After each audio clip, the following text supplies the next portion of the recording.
What happened to you? Can you imagine how long ago I got tired of answering that question? But the fact of the matter is, my physical form, my story, is indeed part of the very powerful message that I believe surrounds attitude. I was on a plane going to Vegas a couple of weeks ago, and a lady was sitting beside me on the plane. The plane took off. She seemed to be uncomfortable. That's not uncommon. All she did was look at me and go, one word, thalidomide. Thalidomide was never meant to be given to pregnant women. In fact, it was a sedative, and it was supposed to be so safe, they thought that anybody could take it. Now, the drug was banned in 1963, thank God, because it by then had only deformed over 20,000 babies. It could have been hundreds of thousands had the drug continued to live on. Now, it's interesting because this is what she went on to say. I didn't take those pills. Something told me to throw them in the garbage. And I am so glad I did, because I was blessed with healthy, normal babies. The point is, thalidomide was a terrible, terrible thing. But that's not how I see it in my own personal life. My life started in a very unorthodox fashion. There is no question that being born without arms is not something people would wish for, right? They called us the victims. I disagree. August 23rd, 1985 was the first time in my life I ever considered how my own mother and father must have felt the first time they held me. And then it occurred to me an even more powerful thought. My mom was 55 years old the first time she held me, and my dad was 53, and I was an orphan in Yorkton, Saskatchewan, because my birth family were consulted and counseled and advised to simply sign papers and give me up. Because in 1960, babies born with severe handicaps had no life. So on the fourth day of my life, I was homeless. Enter my life, the changers. Hilda Law, Jack Law. So Hilda was my primary caregiver. Hilda had an attitude that is very difficult for me to describe. She saw something that nobody else saw. And that was, yes, indeed, a positive potential. They loved me. They took me home. They were charitable. They were very, very powerful in their faith. But not one time did I view them as nice, okay? I had to make my bed every morning before school. I had to pick up my toys every night before bed. I had to vacuum the carpet 3 times a week because Mother expected neatness. Wondering every day, do you really love me? I knew that I would not easily climb Mount Everest. I knew there were certain things that were impossible for me.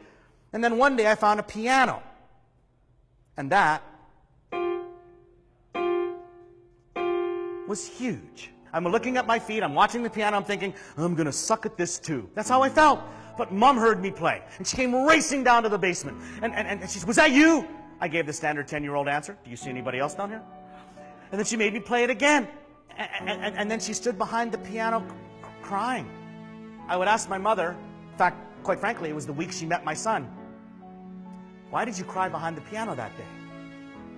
She said, you don't really understand, do you? What?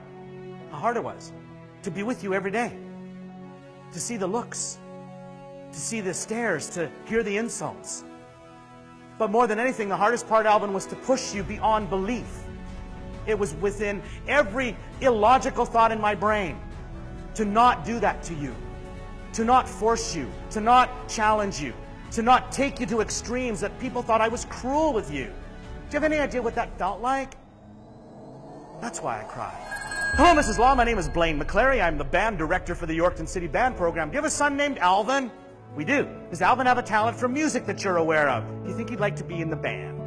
Well, Mr. McClary, probably a good time to tell you that Alvin sort of has no arms. Hello? But when I walked in the house and saw my mom smiling in 1971, I'll never forget that smile. I'll never forget that day. She had a great smile. Ugly teeth, great smile.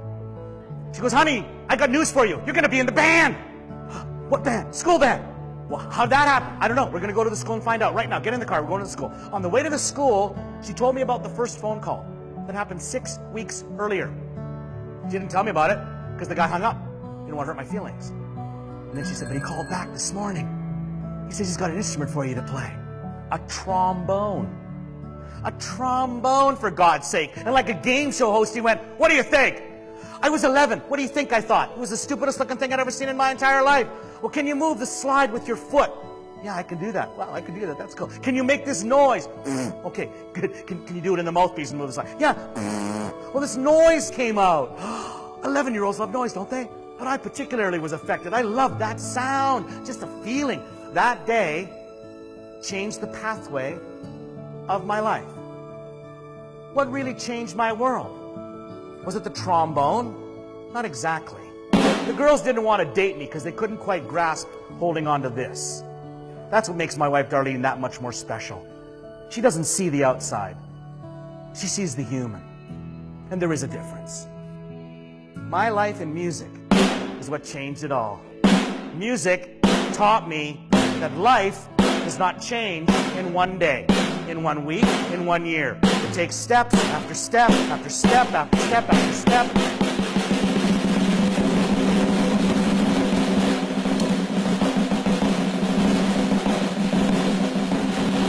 All right, you can clap for that if you'd like. Why did I just do that? To show off? Yeah. To impress you? Yeah. I want to impress you. Because of my ego? No. No. See, that was the most important thing that I learned in my professional life. In my opinion, and it is my opinion, you earn joy. It is not a human right. You attain success. I got a label. It's fixed right on my forehead.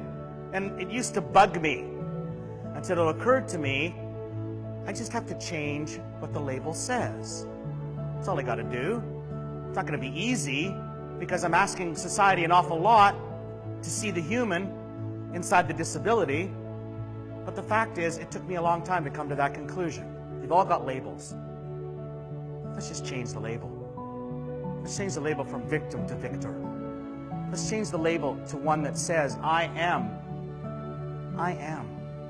who I am.